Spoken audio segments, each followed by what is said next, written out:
وہ جو تمہارے گناہوں کو تمہارے چہرے پر ظاہر نہیں کرتا، کیا تمہیں لگتا ہے اس سے زیادہ کوئی تم سے پیار کر سکتا ہے؟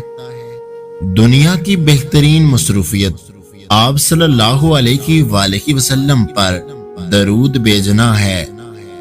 تہجد کی دعا آپ کے صبر کو شکر میں تبدیل کر دیتی ہے۔ تہجد پڑھا کرو۔ محبت کا دعویٰ اللہ سے ہو تو قدر کا سوال بندوں سے کرنا جائز نہیں۔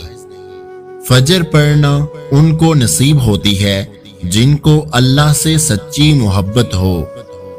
مرد سے شادی کے لیے پردہ قربان نہیں کیا جاتا، بلکہ پردے کے لیے ایسے مردوں کو قربان کیا جاتا ہے جو آپ کو پردے کے ساتھ قبول ہی نہیں کر سکتے۔ کسی کی خاطر اللہ کے حکم کو نہیں ٹھکرایا جاتا۔ جب اللہ دیکھتا ہے نا کہ تم نے اس پر بھروسہ کرنا سیکھ لیا ہے تو وہ اس بھروسے کا ہاتھ پکڑ لیتا ہے مضبوطی سے، اور تمہاری چاہت کو تم تک لانے کے لیے ان کا اشارہ کر دیتا ہے۔ دنیا کی نظر سے دیکھو گے ممکن بھی ناممکن لگے گا۔ تم اپنی چاہتوں کو اللہ کی نظر سے کیوں نہیں دیکھتے؟ بے شک اللہ ہر چیز پر قادر ہے۔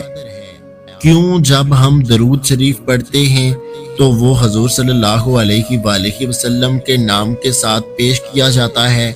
میں اسی خوشی میں اپنے سارے رنج بھول جاتا ہوں۔ حضور صلی اللہ علیہ وآلہ وسلم میرا نام جانتے ہوں گے۔ رسول اللہ صلی اللہ علیہ وآلہ وسلم نے فرمایا، جب تم میں سے کوئی دعا مانگے تو پورے یقین سے مانگے اور یہ نہ کہے اے اللہ اگر تو چاہے تو عطا کر، کیونکہ اللہ کسی سے مجبور نہیں ہے۔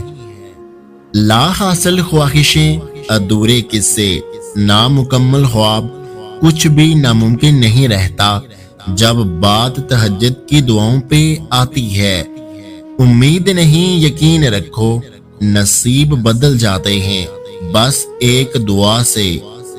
کسی انسان کو کھو کر اگر تم نے رب کو پا لیا ہے تو یقین کرو تم مکمل فائدے میں ہو۔ جنتیوں کے لیے سب سے بڑی نعمت یہ ہوگی کہ وہ اپنے پیارے اور حسین رب کا دیدار کریں گے۔ اسلام میں پردہ فرض ہے، اللہ کا حکم ہے، یہ ذاتی انتخاب نہیں ہے کہ دل کیا تو کر لیا، نہیں تو چھوڑ دیا۔ جب اللہ کا حکم آ جائے تو پھر اپنی مرضی نہیں چلائی جاتی۔ اے وہ لوگو جو ایمان لائے ہو، جمعہ کے دن نماز کی آذان دی جائے تو تم اللہ کے ذکر کی طرف دوڑ پڑو اور خرید و فروخت چھوڑ دو، یہ تمہارے حق میں بہت ہی بہتر ہے اگر تم جانتے ہو۔ لیکن نماز، قرآن اور دعا یہ وہ کام ہیں جن کو تیز رفتاری سے کرنا ان کو بے اثر کر دیتا ہے۔ اپنی اندھیری قبر کو خود روشن کرنے کی تیاری کریں۔ آج زندہ انسان سے لوگ وفا نہیں کرتے، کل مٹی کے ڈھیر کے لیے دعا کون کرے گا؟ معبود سے تعلق محبت کا ہونا چاہیے، روٹین کا نہیں، لہٰذا عبادت کو روٹین سمجھ کر نہ پڑھیں، محبت سے پڑھیں۔ رسول اللہ صلی اللہ علیہ وآلہ وسلم نے فرمایا، مجھے اپنی امت کے بارے میں جس چیز کا سب سے زیادہ خوف ہے وہ قوم لوط کا عمل ہے۔ صبر کر لو یہ سوچ کر کہ صبر میں ہی تمہاری بہتری ہے اور اللہ کی مصلحت ہے۔ اس کی رحمتوں کے دروازے جب بندے پر کھلنے لگتے ہیں تو بندہ خود بخود سیدھے راستے پر چلنا شروع کر دیتا ہے۔ اپنے اور اللہ کے درمیان کوئی دیوار نہ آنے دیں، آپ جیسے بھی ہیں مگر اس کے پاس جائیں۔ آپ کا جانا ہی آپ کو اللہ کا مکمل فرمانبردار بنا دے گا، آپ کا بار بار پلٹنا ہی اللہ کا پیارا بنا دے گا۔ ایسا نہیں ہے کہ وہ ناراض نہیں ہوتا، وہ خالق ہے، اس کی نہیں مانو گے تو وہ ناراض بھی ہوگا، مگر اس رب سے خود کو دور نہ جانے دیں۔ اللہ سے رابطہ کم نہ کریں، آپ جتنے گناہگار کیوں نہ ہوں، مگر اس کی طرف بار بار جائیں۔ میں جب بھی سوچتا ہوں کب کپاس آ جاتا ہوں، حضور صلی اللہ علیہ وآلہ وسلم میرے واسطے بھی روئے تھے۔ تقدیر کو بدل دیتی ہے، کتنی ہی مصیبتیں دعا سے اٹھا لی جاتی ہیں اور کتنی ہی برکتیں دعا سے نازل ہوتی ہیں۔